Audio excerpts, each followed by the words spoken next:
Picture this scene. You're lying in the half-darkness, listening to the crystalline silence of night, surrounded only by clouds in the sky, stars overhead.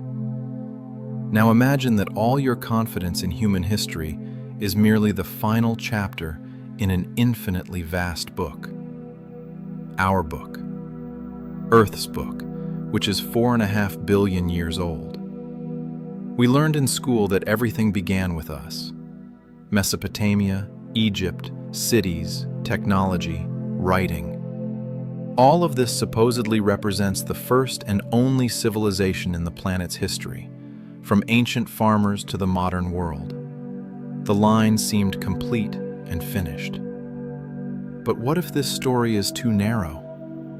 What if what we know about the past is only the final moment in an existence that has lasted billions of years? Scientists are asking us to contemplate a question that sounds almost like science fiction, but has a real foundation. It's called the Silurian hypothesis, an attempt to understand whether an advanced civilization could have arisen, disappeared, and left virtually no trace. Let's dive into this mystery together. When we think about history, we're accustomed to measuring time in years, decades, perhaps centuries. Even thousands of years seems unimaginably long to us.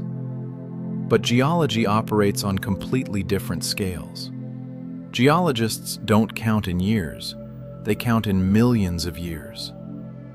When we talk about 1 million years, that's longer than the entire existence of modern humans, Homo sapiens. 10 million years is the time it takes for entire mountain ranges to rise and erode away. Oceans open and close, continents journey across the planet's surface. Now imagine 100 million years. At that point in time, dinosaurs were still small, unremarkable creatures living in the shadow of giant reptiles.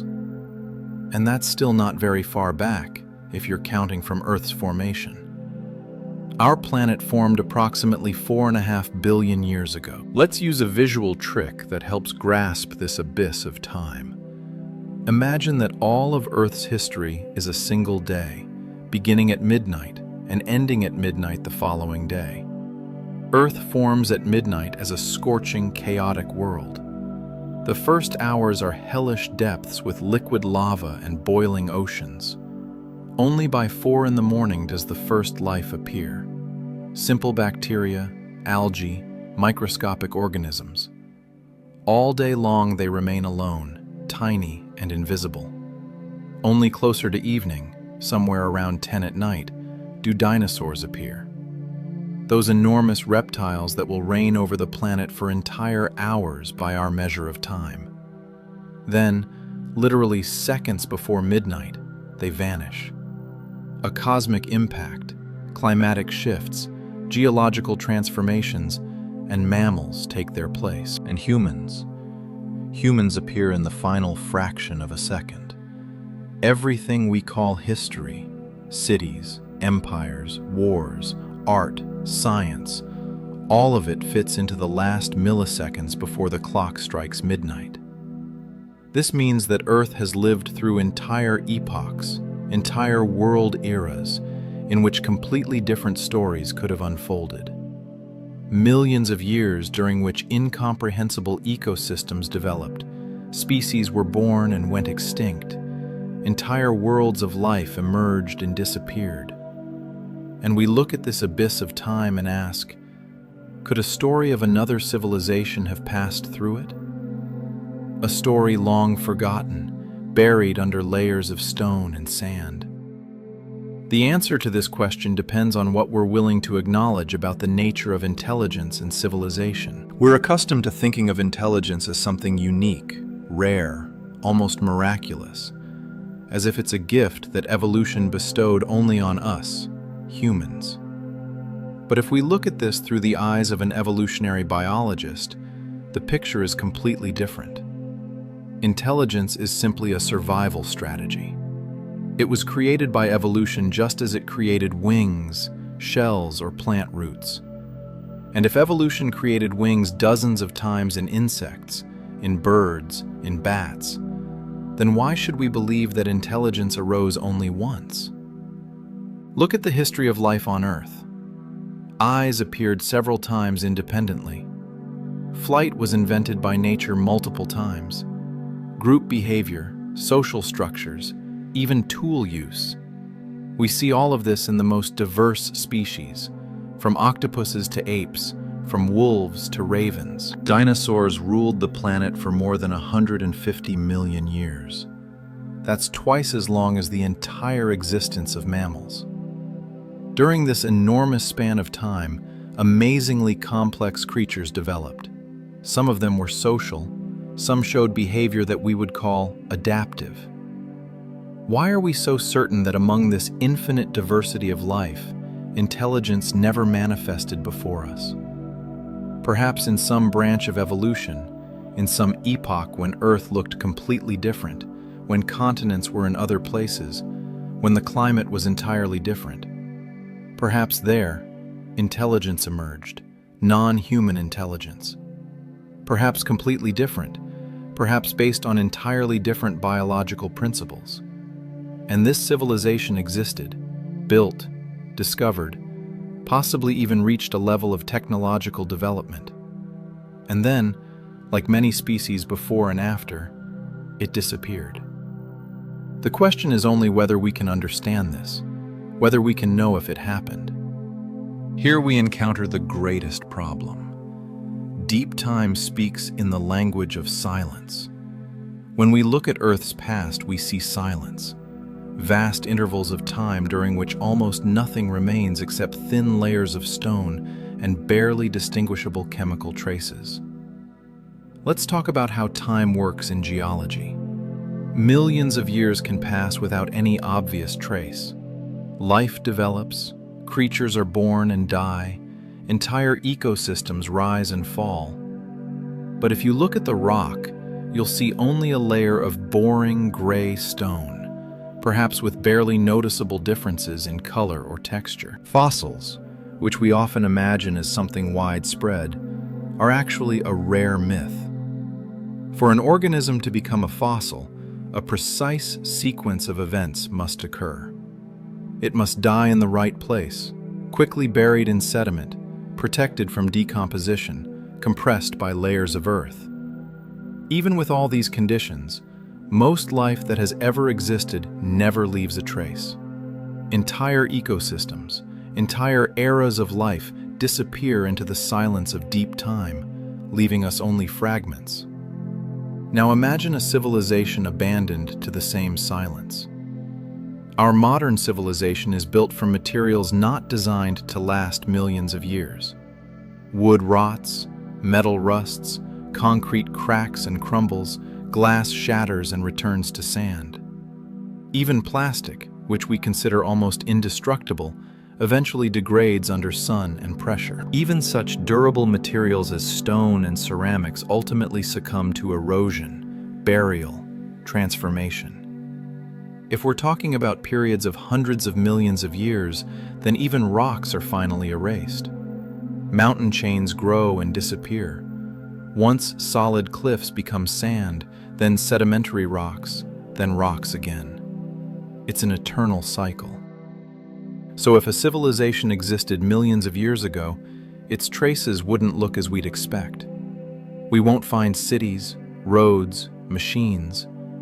Most likely, we won't find artifacts at all. Instead, we need to look for subtle hints, unusual chemical signatures in rocks, strange concentrations of minerals, layers of sediment that hint at something unnatural. These would be barely audible whispers of a presence that no longer exists. This is the question that raised an interesting scientific and thought experiment. In 2018, two scientists, NASA climatologist Gavin Schmidt and astrophysicist Adam Frank from the University of Rochester, proposed a completely unusual question. They wondered, could humans detect evidence of an advanced civilization's existence in the geological record if such a civilization lived millions of years before humans appeared? They called this thought experiment the Silurian hypothesis.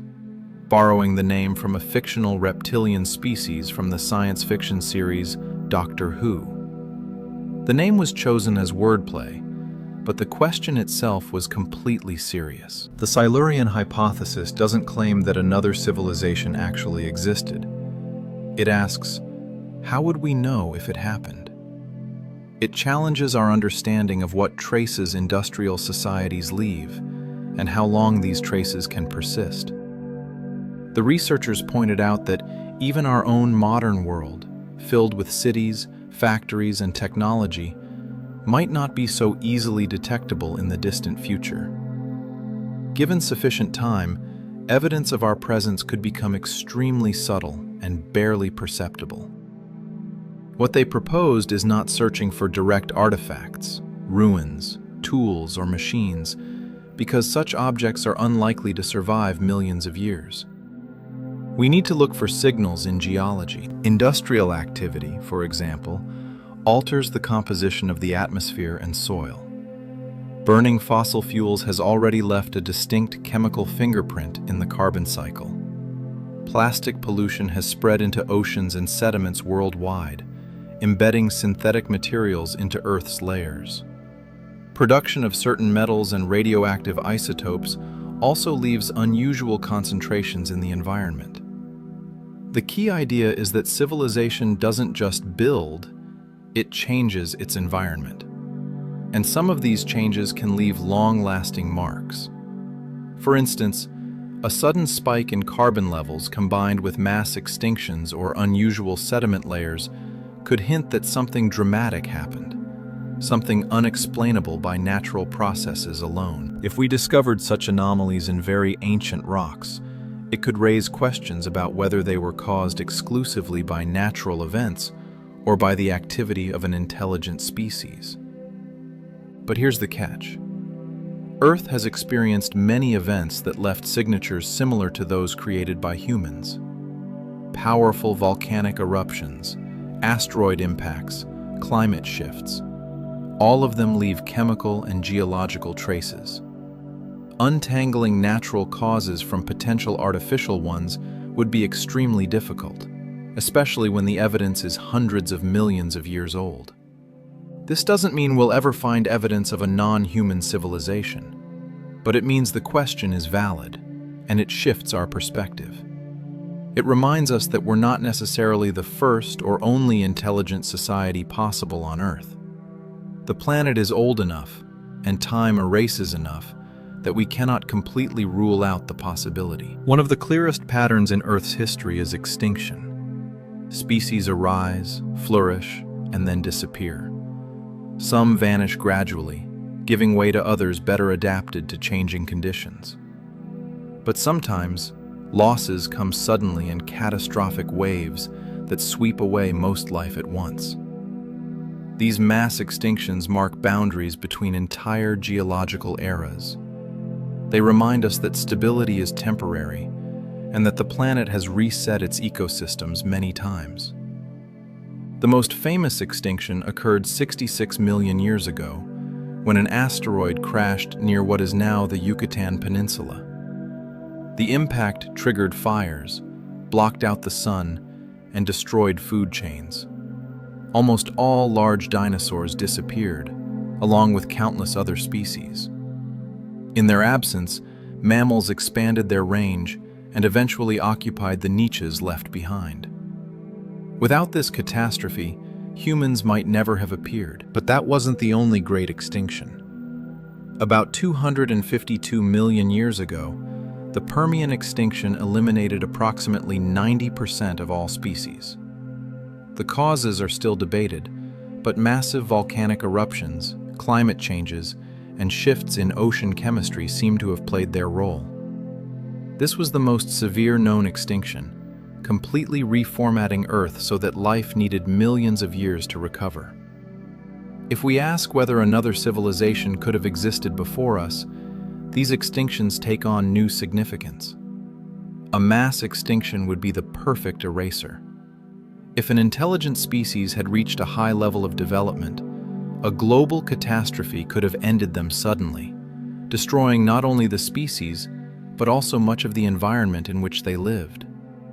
Over millions of years, traces of their existence could disappear, buried under the restoration of new ecosystems. Even smaller extinction events, which occur more frequently, could have a similar impact on localized societies. Civilizations depend on stable environments and reliable food sources. When climate shifts, sea levels rise, or ecosystems collapse, even advanced species can struggle to survive. If they disappeared during such a crisis, the record of their presence would quickly be erased. We often think of extinction as something that happens only to animals or plants, but in reality, it could just as easily happen to civilizations. Our own species has come close to the edge several times. The Toba supervolcano, which erupted about 74,000 years ago, possibly reduced the human population to small, vulnerable groups. If we hadn't survived that event, very little of us would remain today. The patterns of extinction remind us that survival is never guaranteed. They also remind us how much time Earth has had to repeat cycles of rise and collapse. If intelligence ever appeared before us, it could have been swept away by one of these events, leaving almost nothing behind. And in the rhythm of extinction and renewal, its memory would be erased, as if it had never been. When we think of lost civilizations, we usually imagine ruins on land, temples, stone walls, buried cities under mud and sand. But most of Earth's surface is covered not by land, but by water. Oceans occupy more than 70% of the planet, and their depths are so extreme that most remain unexplored. For all our technology, we've mapped the surfaces of the Moon and Mars more thoroughly than the floors of our own seas. In this vast, hidden space, it's entirely possible to imagine that clues from the past still wait. Oceans have always been central to Earth's life. For most of history, they were the cradle of almost all life. Complex organisms first appeared there long before land was colonized. Entire ecosystems flourished in ancient seas that have since vanished, their waters replaced by deserts or mountain ranges. If an intelligent species had developed in such an environment, traces of its existence would now be buried under layers of sediment on the bottom of ancient basins, or erased when continents shifted and oceans closed. Even within current oceans, preservation is a challenge. Salt water corrodes metal, decomposes wood, and dissolves many types of stone. Structures left underwater are quickly covered with silt, coral, or microbial life. Over thousands of years, they can completely disappear, either buried or erased. On a longer timescale, the ocean floor itself is recycled. Through a process called subduction, seafloor tectonic plates are drawn back into Earth's mantle, destroying nearly all evidence of what was once there. Unlike land, where mountains and valleys can persist for hundreds of millions of years, oceans erase themselves on a shorter timescale. This makes the oceans simultaneously a mystery and a challenge. If another civilization existed in Earth's distant past, if it lived in or near the seas, we might never know. Its remains could have been swallowed by shifting plates or buried under kilometers of sediment. Throughout the world, there exist ancient structures whose origins aren't fully understood. Some are well documented, connected to known cultures, and have clear archaeological evidence. Others are less defined, their age or purpose still debated. These mysteries often capture imagination because they raise a deeper question. How much do we really know about the distant past? Take the Great Pyramids of Egypt or the stone temples of Mesopotamia.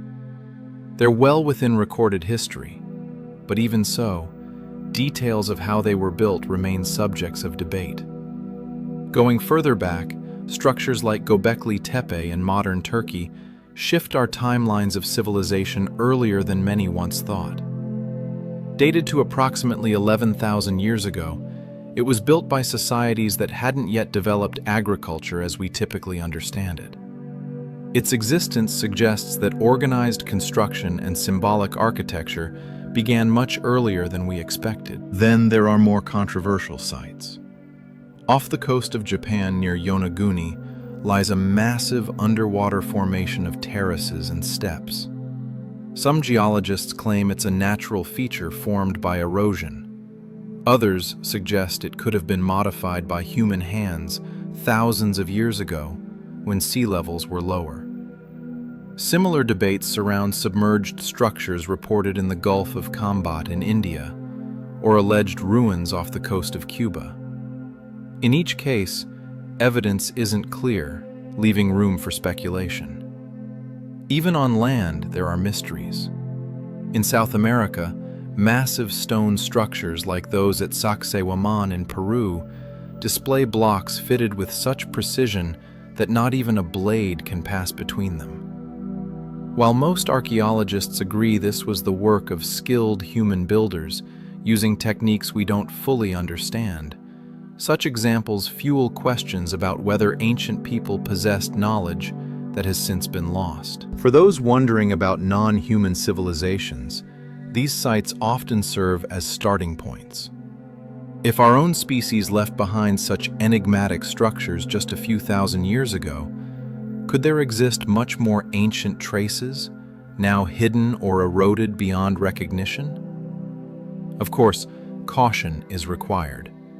Extraordinary structures don't automatically mean extraordinary origins. Nature itself creates forms that can look artificial. Straight lines, sharp angles, even stepped terraces. Erosion, volcanic activity, and shifting rock layers can create formations that appear designed. This makes it difficult to separate genuine human or intelligent work from natural geology, especially when time has blurred the details. What these mysteries show us is that our picture of the past is still incomplete. We're constantly revising what we know as new discoveries emerge. Sites once considered impossible, like Göbekli Tepe, demonstrate that human societies achieved complexity earlier than expected. If surprises like this exist within the relatively recent human timeline, then the possibility of even deeper surprises stretching back into non-human time cannot be fully dismissed. From time to time, reports surface of unusual objects that seemingly don't belong. These so-called out-of-place artifacts are often used to suggest that history isn't complete, or that early civilizations could have existed long before humans. While many of these claims can be explained by natural processes or misinterpretation, they raise an interesting point. What artifacts could actually survive from deep time? And how would we recognize them? Some examples include metal spheres discovered in South Africa with grooves running across their surfaces. They're often described as manufactured objects, though most geologists explain them as naturally formed mineral concretions. Another case involves the so-called London hammer, a piece of iron encased in stone. Critics argue that the stone is much older than the hammer itself, and that natural concretion explains the appearance. There are also reports of nails, tools, or even mechanical objects allegedly found in coal seams or ancient stone. Most are either hoaxes, mistakes, or natural formations that resemble artificial objects. Nevertheless, the persistence of such stories reveals something about our curiosity. We instinctively wonder, couldn't something not fit into our timeline? The idea that an artifact could be discovered, something unquestionably artificial but embedded in rock layers millions of years old, is simultaneously disturbing and fascinating. It challenges the assumption that we know where history begins. The problem is that extraordinary claims require extraordinary evidence. An unusual stone or misidentified object isn't enough to prove the existence of a non-human civilization. We need something much more decisive an artifact whose origin cannot be explained by natural processes or contamination from modern times. But given the challenge of decay and the rarity of fossilization, the chances of such a discovery are extremely small. There's also the question of recognition. Even if an object from a distant past civilization somehow survived, would we know what it was? Over millions of years, materials could transform beyond recognition. Metal could turn to stone. A structure might look no more than a curious rock formation. Without clear context, even something genuinely artificial could be dismissed as natural. Our interpretation depends on patterns, and when those patterns are violated, we tend to choose simpler explanations. This doesn't mean all such artifacts should be ignored. Careful investigation often reveals interesting geological processes that are poorly understood. Sometimes the mistake isn't in the object itself, but in the assumption that it must be man-made. And yet the very possibility of misreading evidence also means we must leave some room for uncertainty. If an ancient civilization once existed, and if a fragment of it somehow survived to the present, we might not immediately recognize it. It could remain unnoticed in a museum collection or be dismissed as a natural oddity in a field survey. The difficulty of separating the artificial from the geological only deepens the mystery. So while most out-of-place artifacts turn out to have simple explanations, they highlight a larger truth. Our picture of the past is shaped not only by what we find, but by how we interpret it. And if something truly anomalous were ever discovered, it could completely change that picture. Long before modern science, cultures around the world told stories of beings that lived on Earth before humans. These myths aren't scientific evidence, but they reveal something about how people have always wondered. Are we first? The details vary, but many traditions describe earlier races, vanished ages, or forgotten worlds that came before ours. In Greek mythology, the idea of past ages of humanity appears in Hesiod's works and days.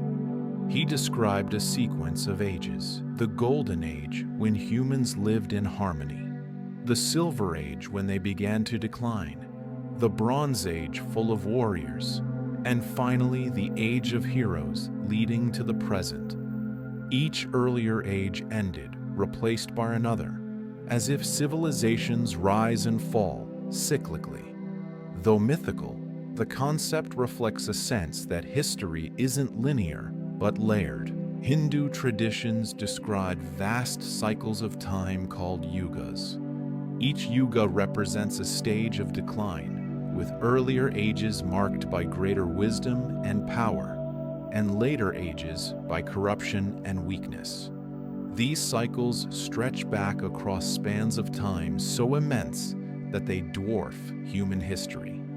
In some interpretations, beings more advanced than humans lived in earlier yugas, their memory preserved only in stories.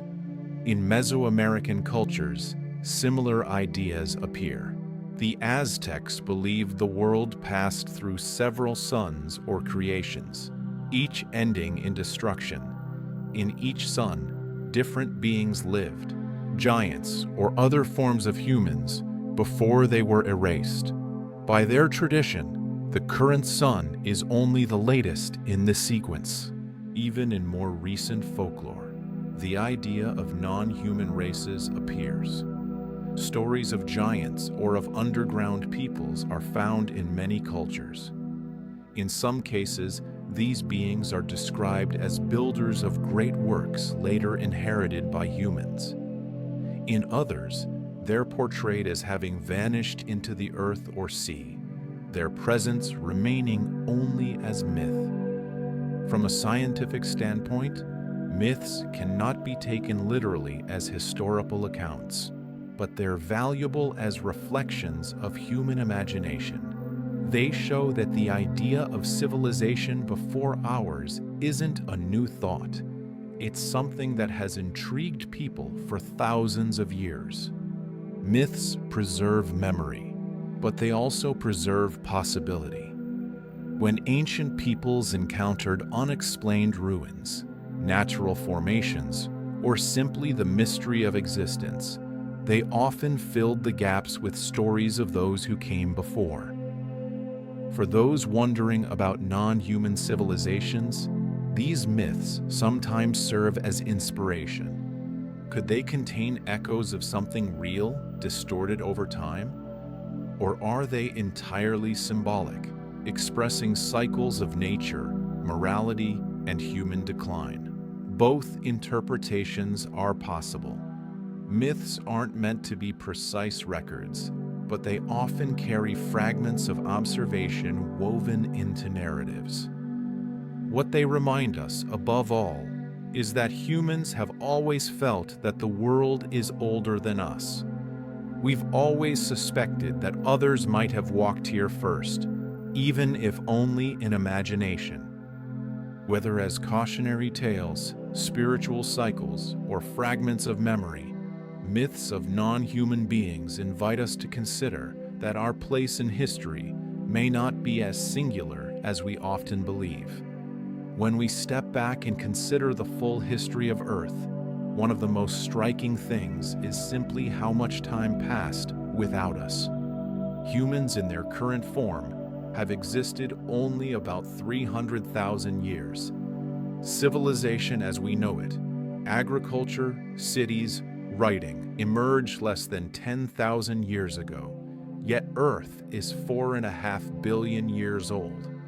The gap between our history and the planet's history is so vast that it creates what some call the timeline problem.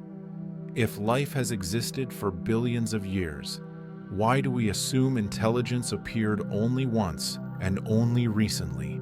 Consider dinosaurs again. They dominated the land for more than 150 million years.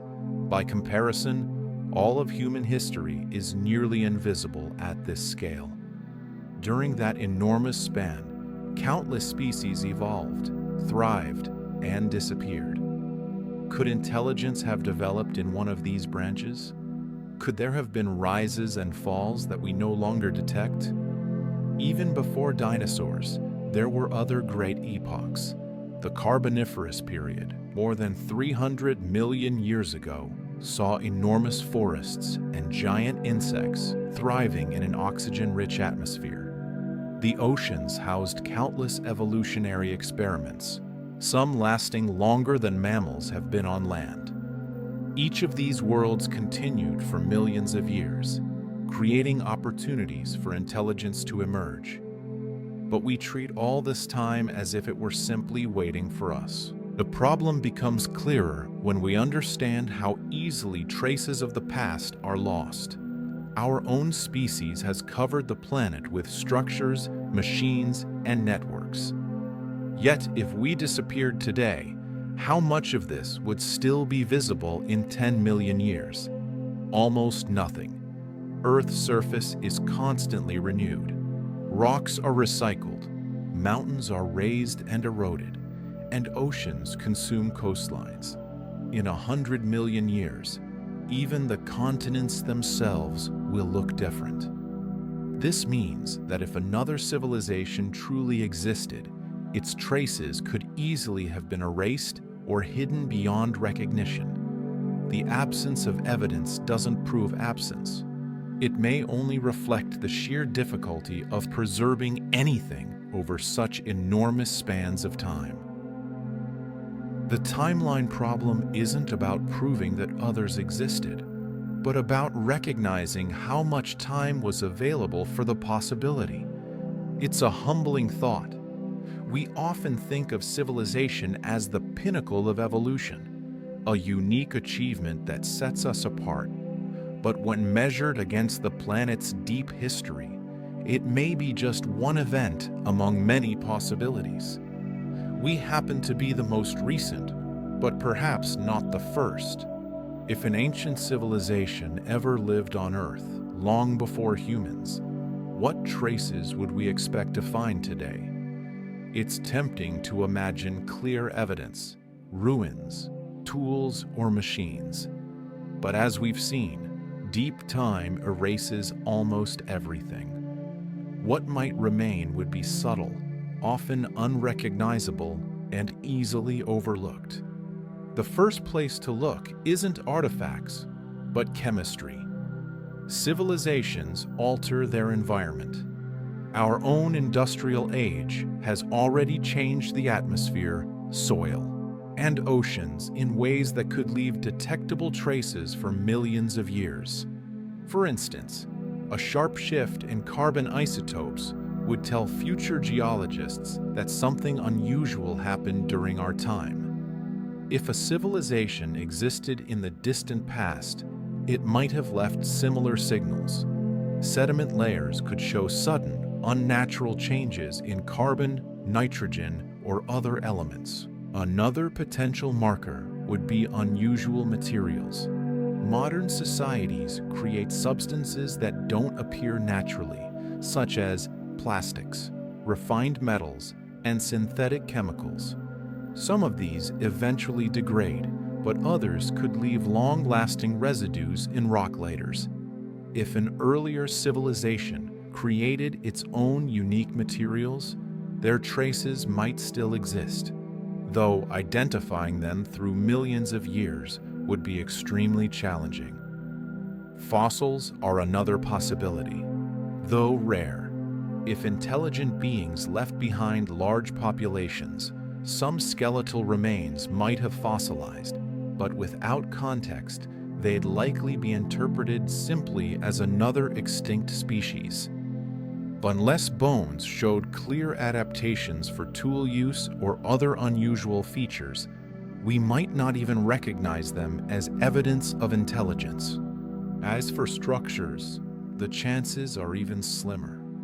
Buildings, roads, and machines degrade quickly, and over millions of years, only the most durable materials could survive.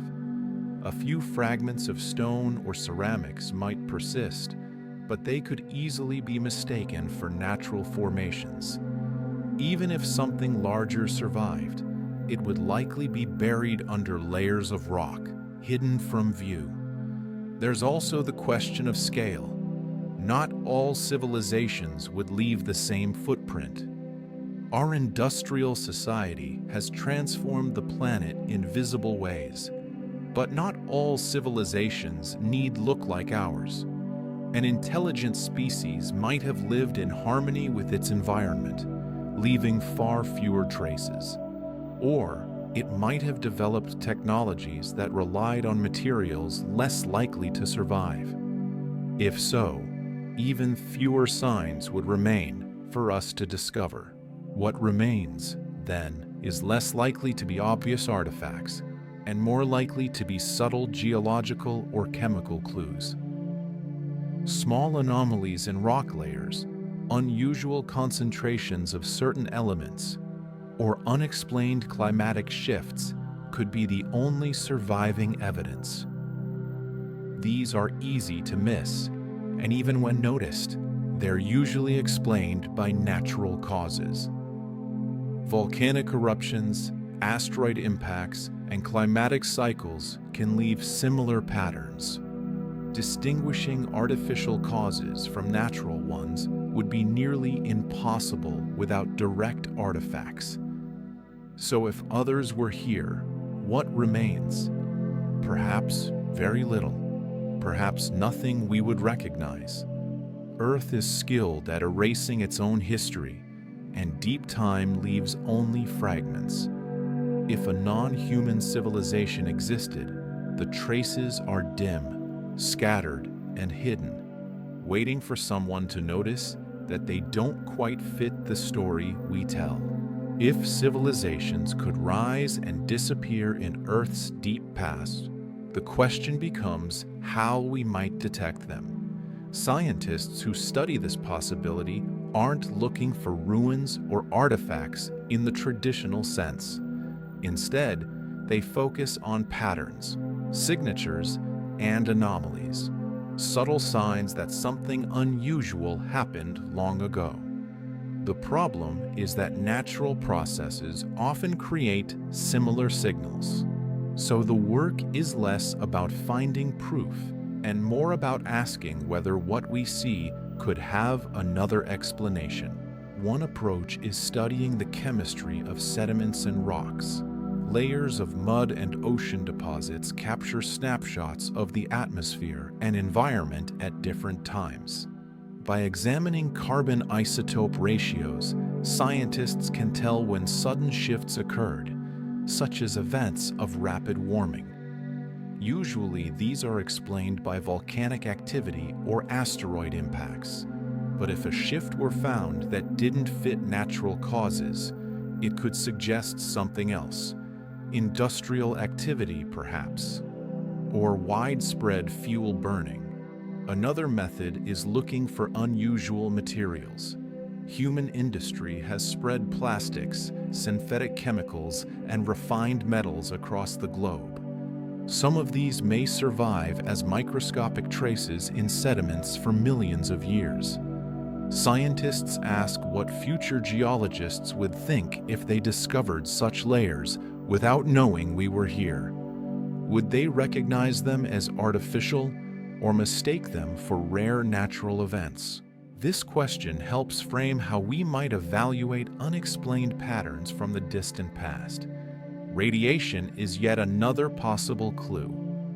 Our use of nuclear technology has left behind isotopes that don't occur naturally in large quantities. Though many decay quickly, some last long enough to serve as potential markers far into the future. If an earlier civilization had similar technology, their activity might also have left radioactive traces embedded in rocks. The difficulty is that natural processes such as supernova remnants or volcanic activity can also leave unusual isotopes. Separating the artificial from the natural is never simple. Climate records provide another angle. Civilizations, especially industrial ones, alter their environment. Our own era has already created a warming pattern detectable in ice cores and sediments. Scientists call this the Anthropocene, a geological age defined by human impact. If another civilization caused similar disruptions, we might see evidence of sudden climate shifts not fully explained by natural cycles. Such changes could appear as sudden extinctions, unusual sediment deposition, or spikes in greenhouse gases. Despite these approaches, certainty remains elusive. For every anomaly in the geological record, natural explanations usually exist. Massive volcanic eruptions, asteroid impacts, and shifts in ocean currents have all created dramatic changes in the past. Without unmistakable artifacts, it's nearly impossible to prove that a signal is artificial. This is why the Silurian hypothesis is treated as a thought experiment rather than a historical claim. Nevertheless, the search has value. It helps us understand how fragile our own traces will be, and it compels us to acknowledge the limits of the geological record. It also keeps the question alive. Not the question of whether we can prove a non-human civilization existed, but whether we can rule it out with absolute certainty. The answer, so far, is no. Earth's deep history is too vast, and too much of it has been erased. But here's where things become truly unsettling. Imagine you're a detective trying to solve a crime, except the crime scene is 4 billion years old. The evidence has been buried under mountains, crushed into metamorphic rock, subducted into the mantle, and scattered across shifting continents. You're not looking for a smoking gun. You're looking for a whisper of a shadow of an echo. And the suspects? They might have been made of biology we can't even imagine, used energy sources we've never conceived of, and left behind signatures we haven't learned to recognize yet. This is the heart of the mystery. We're looking for something we don't know how to find, something that might not look like anything we'd expect. Think about it differently. What if intelligence itself leaves no trace?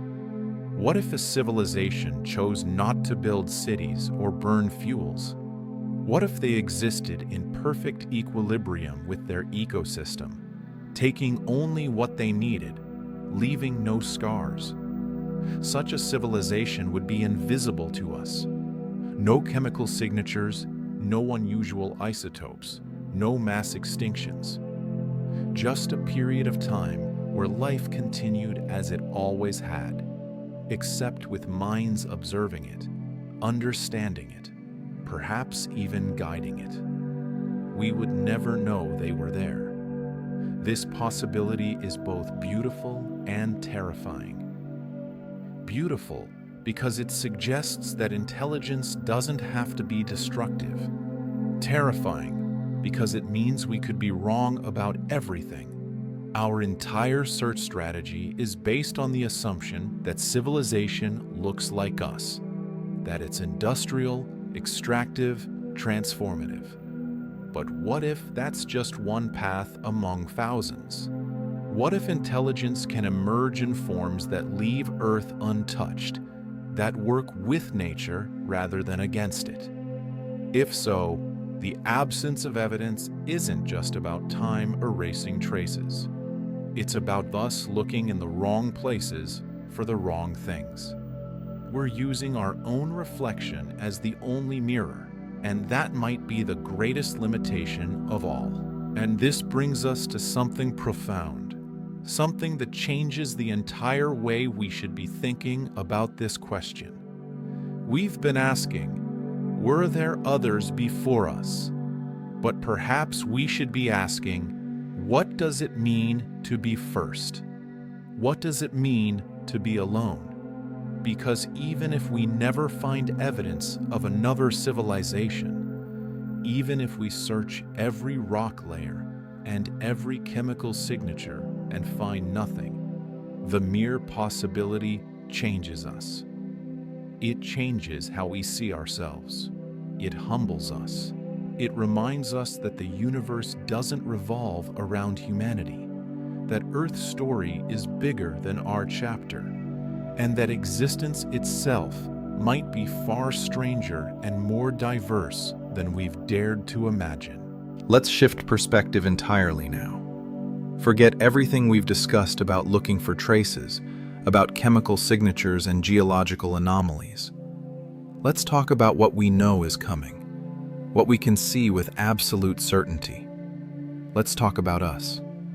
Because here's the thing, right now, in this very moment, we are becoming the ancient civilization of the future. Everything we build, everything we create, every mark we leave on this planet is destined to become exactly the kind of mystery we've been discussing. Future geologists, whether human or otherwise, will look at our layer in the rock and try to piece together what happened. And that perspective reveals something crucial about the entire question. Imagine humanity vanished tomorrow. Not through war or disease, but simply gone, as if we'd never been here at all. What would happen to our civilization over thousands of years? In the first years, cities would begin to crumble. Without people to maintain them, buildings become vulnerable. Roofs leak, walls crack, vegetation starts pushing through concrete. Within a few decades, most buildings would have collapsed, their materials scattered in all directions. Within a century, forests would overgrow where streets once stood. Rivers would change course, animals would return to the cities. Within 1,000 years, very little would remain. Perhaps a few stone foundations buried under soil. Perhaps rusted metal fragments if they happened to be protected somewhere. In 10,000 years, even that would be lost. In 1,000,000 years, there would be literally nothing noticeable left of us. Our plastics, our radiation, our synthetic chemicals, some traces would remain in the earth as a thin layer of unusual chemistry compressed between natural stone layers. To a geologist looking at this a million years from now, it would appear simply as a strange sediment layer, possibly with peculiar properties, but nothing that would unambiguously point to civilization. This is a chilling reminder. Everything we see as permanent is, on a geological timescale, just a temporary pulse. And if this is true for us, it would be true for any other civilization that ever existed. But there's something we haven't fully considered yet. Something that might be the most important piece of this entire puzzle. Technology. Not the technology of building and burning, but the technology of thinking, of understanding, of reaching beyond the physical world. What if an advanced civilization didn't leave traces because they transcended the need to leave traces? What if they discovered something we haven't yet? Something that allowed them to exist without consuming, without altering, without marking? This isn't science fiction. This is a logical extrapolation. Our own technology is moving in this direction. We're building smaller, more efficient devices. We're learning to work with nature instead of against it. We're discovering that information, not matter, might be the true currency of advancement. Now project that forward. Not 100 years, not 1,000, but millions. A civilization that had millions of years to develop would be unrecognizable to us. They might have mastered energy extraction at the quantum level, leaving no chemical signature. They might have learned to live in complete symbiosis with their ecosystem, making their presence indistinguishable from nature itself. They might have discovered that consciousness, not construction, is the ultimate expression of intelligence. And if they reached that level, if they became truly advanced, they would leave nothing behind that we could recognize. They would be ghosts in the machine of time, visible only to those who knew exactly where and how to look. This raises a disturbing possibility. What if they're still here? Not in the sense of hidden underground bases or secret societies, but in the sense that their influence is woven so deeply into the fabric of Earth's biosphere that we can't separate them from the natural world. What if some of what we call evolution, what we call natural selection, what we call the emergence of complexity, was actually guided? Not by gods, not by supernatural forces, but by an intelligence so far beyond our current understanding that we perceive it as nature itself. This is speculation, of course, but it's speculation grounded in logic. If intelligence can arise, and if it can persist for millions of years, then it must transform into something we can barely conceive. There's a concept in astrobiology called the Great Filter. It's the idea that somewhere between simple life and galaxy-spanning civilizations, there's a barrier that almost nothing passes through. Some argue the filter is behind us, that the jump from non-life to life is so improbable we've already beaten the longest odds. Others argue it's ahead of us, that technological civilizations inevitably destroy themselves before they can spread to the stars. But what if there's a third option? What if the filter isn't about survival or extinction, but about transformation? What if civilizations don't die out and don't spread to the stars, but instead transcend into something so different, so subtle, that they become invisible to younger species like us? Think about the implications. If this is true, then Earth might not be a graveyard of lost civilizations. It might be a garden where they still exist, transformed beyond our recognition, watching, waiting, perhaps even nurturing the next wave of intelligence. Us. This would explain everything.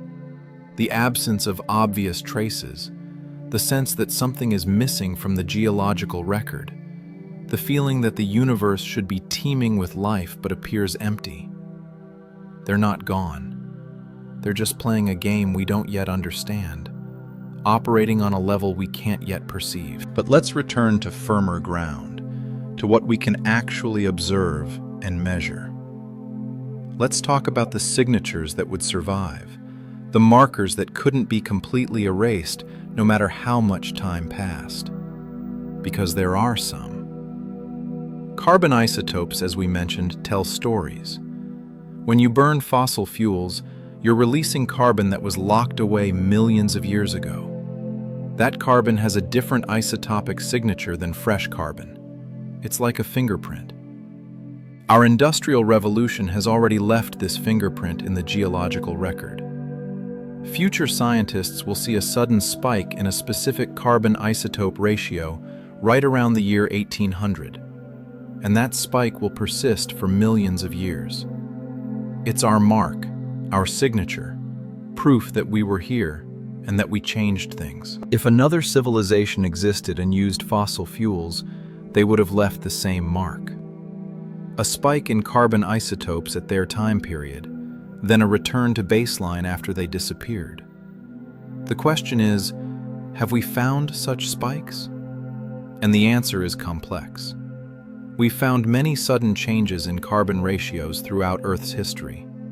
Most are explained by volcanic activity, by the release of methane from ocean floors, by asteroid impacts. But some are less clear. Some show patterns that don't quite fit the standard explanations. Are these evidence of ancient civilizations? Probably not. Almost certainly not. But they're interesting. They're worth studying. They're reminders that Earth's chemistry is more complex than we sometimes assume. Plastic is another signature. We've created something that never existed in nature before: long-chain polymers that resist degradation. Microplastics are now found everywhere, in soil, in oceans, even in the air we breathe. Over time, these will be buried. They'll be compressed into sediment layers. Millions of years from now, they'll form a distinct stratum, a plastic layer that marks our era. Future geologists will look at this layer and know instantly that something unusual happened, that intelligent life was present. It's both a testament to our ingenuity and a warning about our impact. Could an earlier civilization have created similar materials? Possibly. We assume plastic is unique to industrial chemistry, but that's based on our understanding of chemistry. A different civilization might have discovered different materials, created different polymers, used different processes. If they did, traces might still exist, but we wouldn't recognize them as artificial because they wouldn't match anything in our experience. We'd see strange molecular structures in ancient rocks and classify them as rare natural formations, never suspecting their true origin. Radiation leaves one of the clearest signatures. Nuclear testing during the Cold War spread radioactive isotopes across the entire planet. These isotopes, particularly ones like plutonium-239, don't occur naturally in significant quantities. Their presence in sediment layers from the 1950s onward is unmistakable. It's a marker so distinct that some scientists propose using it to officially define the start of the Anthropocene epoch. This signature will last for thousands of years, potentially hundreds of thousands, depending on the half-lives of the specific isotopes involved. If an ancient civilization had nuclear technology, we should be able to find evidence. Unusual concentrations of long-lived radioactive elements in specific geological layers would stand out dramatically. Have we found such evidence? There's one fascinating case that's often cited: the natural nuclear reactors at Oklo in Gabon, Africa. About 2 billion years ago, natural geological processes created conditions where uranium deposits underwent sustained nuclear fission, creating a natural reactor that ran for hundreds of thousands of years. When these reactors were discovered in the 1970s, scientists were shocked to find isotope ratios that suggested nuclear reactions had occurred. For a brief moment, there was speculation about ancient civilizations. But further investigation proved these were entirely natural phenomena, created by a specific combination of uranium concentration, water moderation, and geological stability. The Oklo reactors are important because they show us two things. First, that nature can create signatures that look artificial. Second, that we can distinguish between natural and artificial processes when we look closely enough. The isotope patterns at Oklo are consistent with natural fission, not controlled nuclear technology. If we found similar signatures but with patterns suggesting controlled reactions, variable outputs, or evidence of containment structures, that would be different. That would be interesting.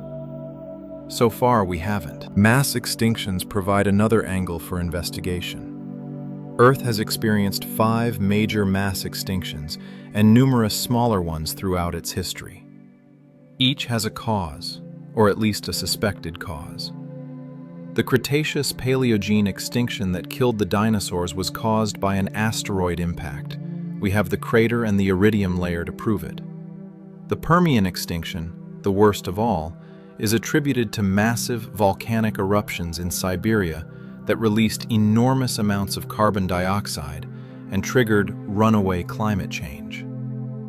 But what if one of these extinctions had a different cause? What if one was caused not by nature, but by intelligence? A sufficiently advanced civilization destroying itself would leave a signature remarkably similar to a natural catastrophe. Rapid climate change, sudden extinction of numerous species, chemical anomalies in the atmosphere and oceans. The difference would be in the details, in the specific patterns of which species died and which survived, in the distribution of chemical markers, in the speed and nature of the collapse. Some researchers have looked at extinction events with this lens, asking whether any show patterns inconsistent with purely natural causes. So far, all major extinctions appear to have natural explanations.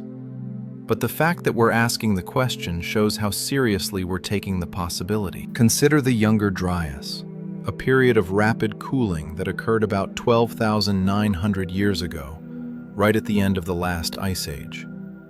Earth was warming, glaciers were retreating, and then suddenly, over just a few decades, temperatures plummeted back to ice age conditions. This cold period lasted about 1,200 years before temperatures rose again just as quickly. The cause is debated. Some scientists point to a massive flood of meltwater from glacial lakes disrupting ocean currents. Others suggest a comet impact or airburst. A few fringe theories propose human activity, perhaps large-scale burning or early agricultural practices, though this seems unlikely given human population levels at the time. But imagine if the Younger Dryas was caused by a non-human civilization, a final gasp of a dying culture that had been declining for millennia. Their last desperate attempts to survive might have involved massive geoengineering projects that backfired, or resource extraction that destabilized climate systems, or even weapons that altered atmospheric chemistry. By the time they realized what they'd done, it was too late. The climate spiraled out of control, their population collapsed, and within a few generations, they were gone. All that remained was a thin layer in the ice cores showing rapid temperature change, and scattered myths among emerging human cultures about a time of terrible cold and darkness. This is pure speculation, of course. There's no evidence for such a scenario, but it illustrates how easy it would be to miss. If we weren't specifically looking for signs of intelligence, if we assumed all major climate events were natural, we might never notice the subtle markers that would distinguish an artificial catastrophe from a natural one. And that's the crux of the problem. We can only find what we're looking for, and we can only recognize what we understand. Let's talk probability. Mathematics has something to say about all of this. The Drake equation, formulated by Frank Drake in 1961, attempts to estimate the number of active, communicative extraterrestrial civilizations in our galaxy. It considers factors like the rate of star formation, the fraction of stars with planets, the number of planets that could support life, and so on. But there's a similar equation we could construct for Earth itself. Call it the terrestrial intelligence equation. How many times has intelligence emerged on Earth? We know of one instance, us. But Earth has existed for 4.5 billion years. Complex multicellular life has existed for at least 600 million years. Land-based vertebrates have existed for about 375 million years. That's an enormous amount of time, and an enormous number of evolutionary experiments. If intelligence is a possible outcome of evolution, and if evolutionary pressure sometimes favors it, then statistically, it should have emerged multiple times. Not constantly, not frequently, but occasionally. Perhaps once every few hundred million years, perhaps more often. If we run the numbers conservatively, assuming intelligence could only emerge in land-based vertebrates, and assuming it requires a very specific set of environmental conditions, we might expect it to arise perhaps once every 200 million years. Earth has had complex land vertebrates for 375 million years. That gives us potentially one or two prior instances of intelligence before humans. This is speculation based on assumptions, but the assumptions aren't unreasonable. Intelligence is useful. Evolution tends to favor useful traits. And given enough time and enough attempts, even improbable events become likely. Of course, there are counter-arguments. Intelligence might be far more improbable than we think. The specific sequence of events that led to human intelligence, the environmental pressures, the social structures, the development of language and abstract thought, might be so unlikely that it's effectively unique. We might be the first, not because we're special, but because we're lucky, the winners of a cosmic lottery that runs once every few billion years. This is possible, but it's also somewhat arrogant. It assumes that our path to intelligence is the only path, that human-style cognition is the only form intelligence can take. That seems unlikely. Think about intelligence in other forms. Octopuses, for instance, are remarkably intelligent. They solve complex problems, use tools, exhibit individual personalities, and can learn by observation. Their intelligence evolved completely independently from vertebrate intelligence. They're mollusks.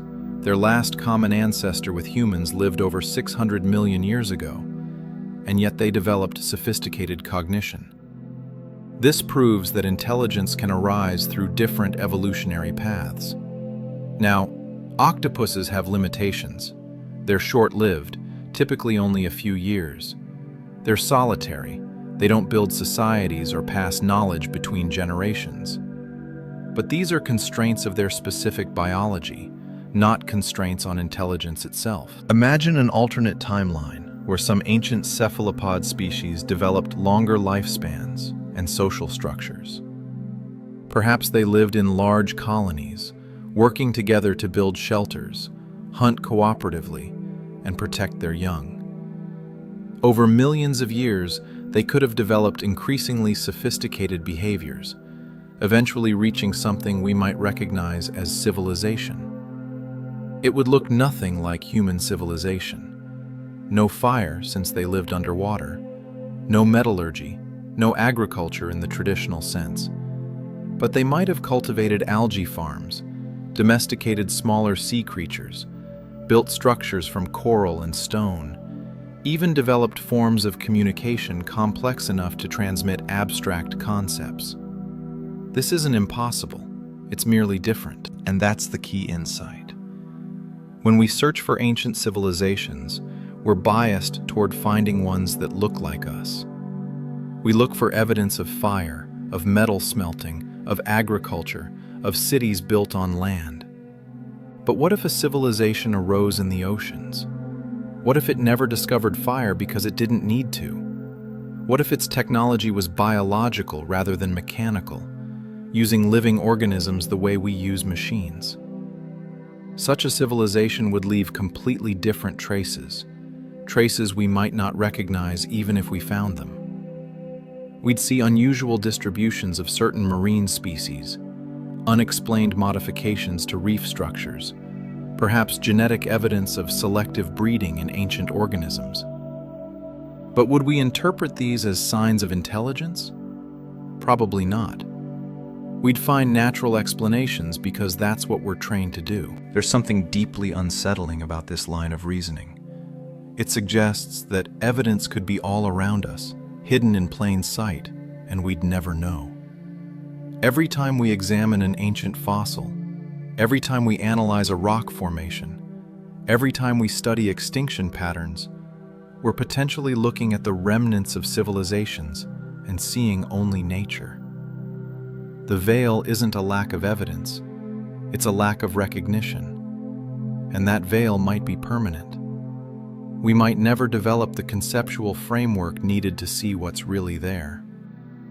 But let's return to something more concrete, something that brings this entire discussion full circle. Let's talk about what happens next.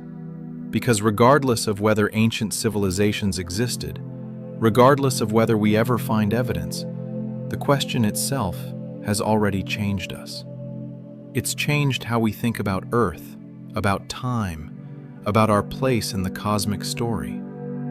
And that change has practical implications for how we move forward. If we accept, even as a possibility, that civilizations can rise and fall and be forgotten, then we must accept our own impermanence.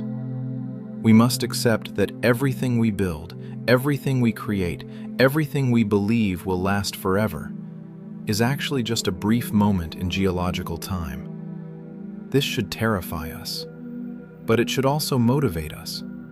If we're temporary, then what we do with our time matters immensely. The choices we make about our environment, about our technology, about how we organize our societies, these aren't just choices about today or tomorrow. They're choices about whether we'll be remembered at all, and how. Think about climate change. We're currently altering Earth's atmosphere at a rate unprecedented in recent geological history. We're releasing carbon that was locked away for millions of years, creating a spike in atmospheric CO2 that will be visible in rock layers for millennia. This is our signature, our mark on deep time. But it's also our test. Will we recognize the danger and adapt? Will we develop technologies that allow us to live sustainably? Or will we push too far, trigger cascading environmental failures, and add ourselves to the long list of species that couldn't survive their own success? The answer isn't clear yet. We're writing the story right now, and we don't know how it ends. If there were civilizations before us, they faced similar choices. Perhaps they made better decisions and transcended into something beyond our understanding. Perhaps they made worse decisions and destroyed themselves completely, leaving only the faintest chemical traces for us to puzzle over. Either way, they're a mirror. They show us what's possible, both the heights we might reach and the depths to which we might fall. And in that mirror, we see ourselves more clearly than we ever have before. There's a thought experiment in philosophy called the veil of ignorance. Imagine you're designing a society, but you don't know what position you'll occupy in that society. You might be rich or poor, powerful or powerless, healthy or sick. The idea is that this ignorance would lead you to design a more just society because you'd want to protect yourself regardless of where you ended up. Now apply that same logic to time. Imagine you're designing a civilization, but you don't know when you'll exist in that civilization's history. You might live at its peak, in its golden age of prosperity and discovery. Or you might live at its end, struggling to survive in a collapsing environment. How would you design that civilization differently? What choices would you make to ensure that every generation, including the last one, has a chance at a good life? This is what the question of ancient civilizations really gives us. It's a veil of temporal ignorance. We don't know if we're the first or the 15th, We don't know if we're at the beginning of humanity's story or near its end. And in that uncertainty, we're forced to make choices that account for all possibilities. We're forced to be humble, to be careful, to think beyond our own lifetimes and consider the deep future. Because if others came before us and failed, we need to learn from their invisible mistakes. And if we're truly the first, then we have an even greater responsibility to get it right. Let's imagine a final scenario, a story that brings everything together. It's the year 100 million AD. Humans are long gone, extinct for reasons lost to time. Earth has continued, as it always does. The continents have shifted, new mountain ranges have risen, old ones have eroded away. New species have evolved to fill the niches we left behind. And in one of these new species, intelligence is emerging again. Perhaps they're descendants of ravens or dolphins or even insects. It doesn't matter. What matters is that they're beginning to wonder about the past, to ask questions about the deep history of their world. One of their scientists, let's call her Zara, even though she doesn't have a name in the way we understand names, is studying ancient rock formations. She's found something unusual. A thin layer of sediment from about 100 million years ago that contains strange chemical signatures. Elevated concentrations of refined metals, unusual carbon isotope ratios, traces of complex polymers that don't match any known natural process. She and her colleagues debate what this means. Could it be evidence of an ancient civilization? The idea seems absurd. Their species has existed for only a few million years. They've always assumed they were the first intelligent beings on Earth. But the evidence is troubling. It suggests something came before them, something that altered the planet's chemistry in ways nature alone cannot explain. They search for more evidence. They find other anomalies, mass extinctions that coincide with the chemical signatures, unusual distributions of certain materials, possible traces of structures so eroded and transformed that only statistical analysis can distinguish them from natural formations.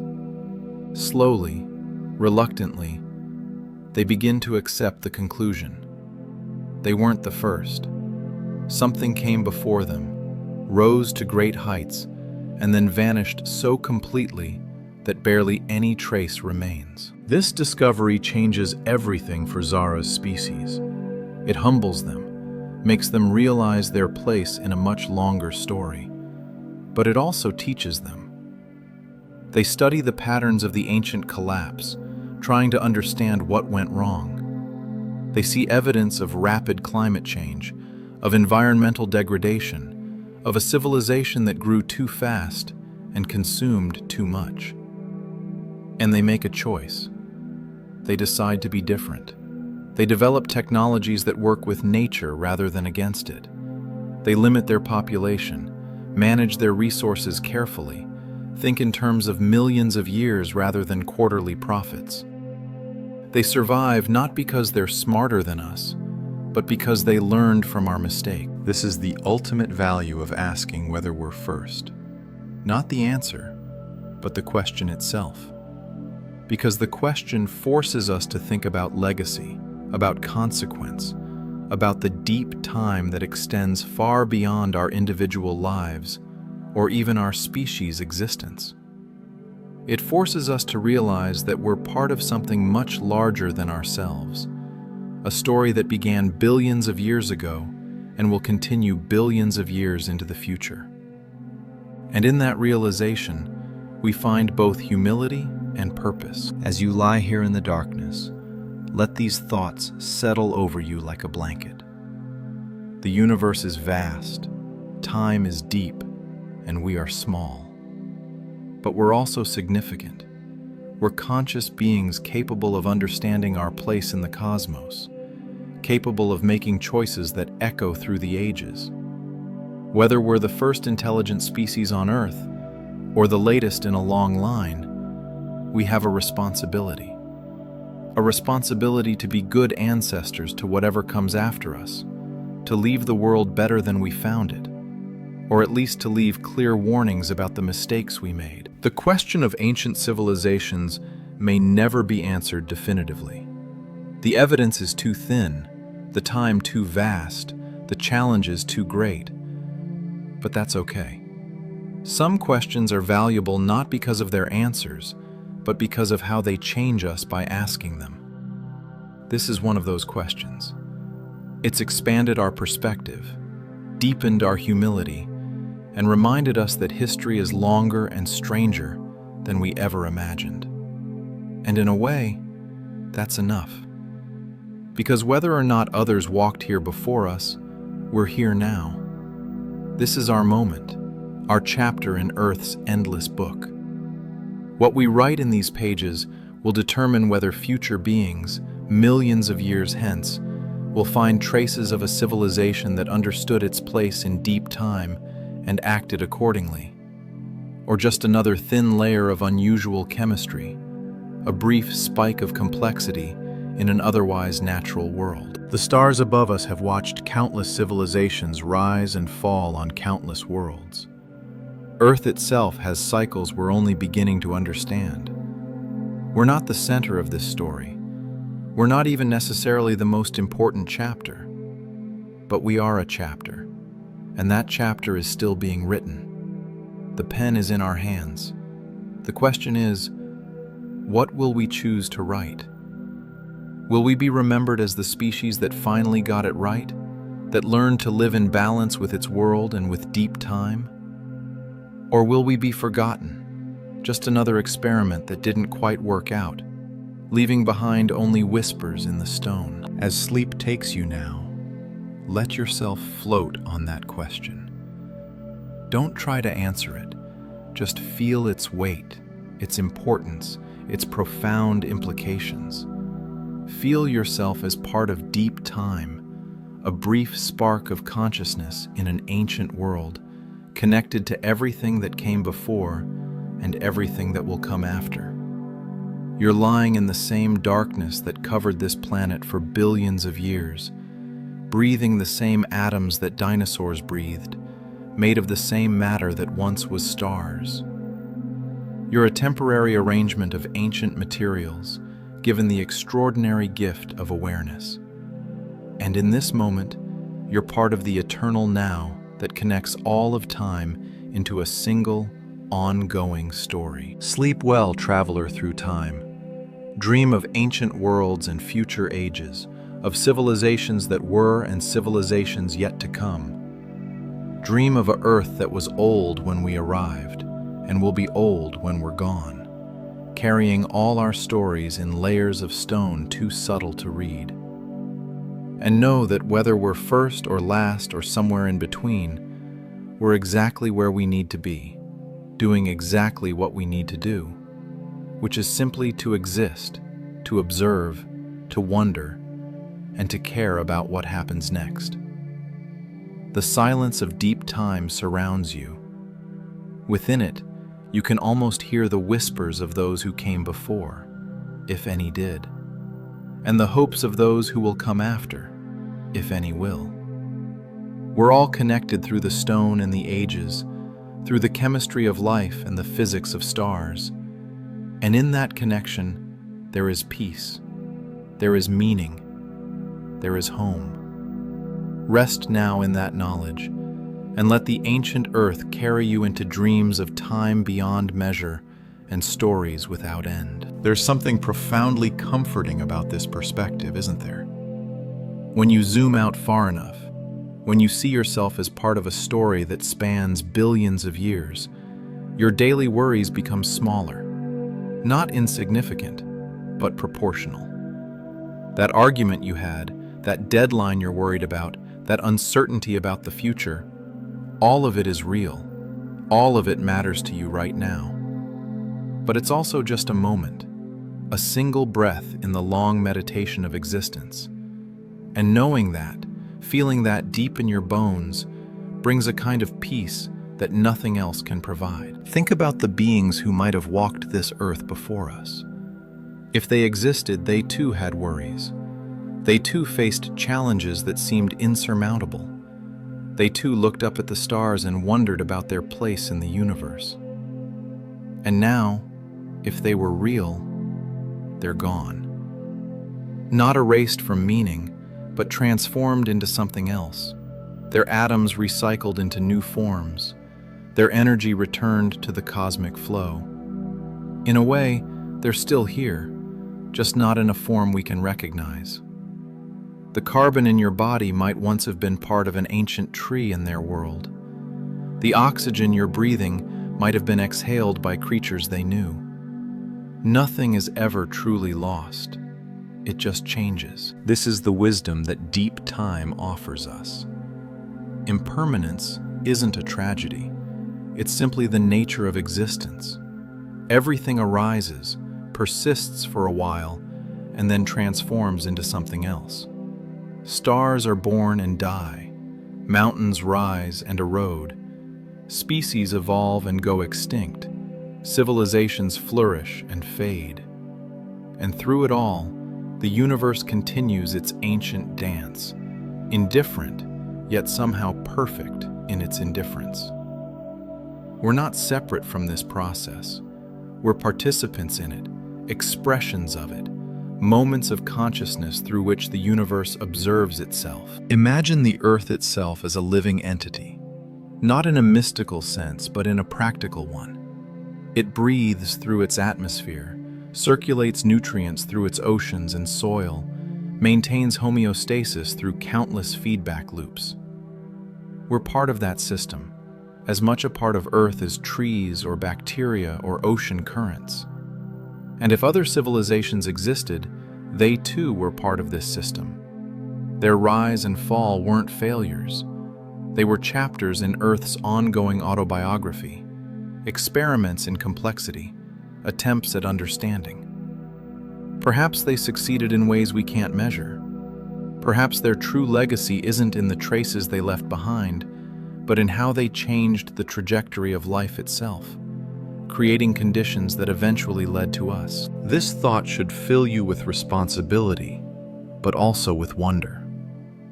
We're the inheritors of everything that came before, whether we know the details or not. Every breath we take is possible because of billions of years of evolution, geological processes that created our atmosphere, cosmic events that seeded our planet with the elements of life. We're the universe's way of knowing itself, of reflecting on its own existence. And if we're not the first to do this, if others have stood where we stand and asked the same questions, then we're part of a tradition far more ancient and noble than we ever imagined. Let yourself feel that continuity now. Feel the weight of deep time not as a burden, but as a foundation. You're lying on a planet that has been spinning through space for 4.5 billion years. The ground beneath you has been ocean floor and mountaintop, desert and forest, frozen wasteland and tropical paradise.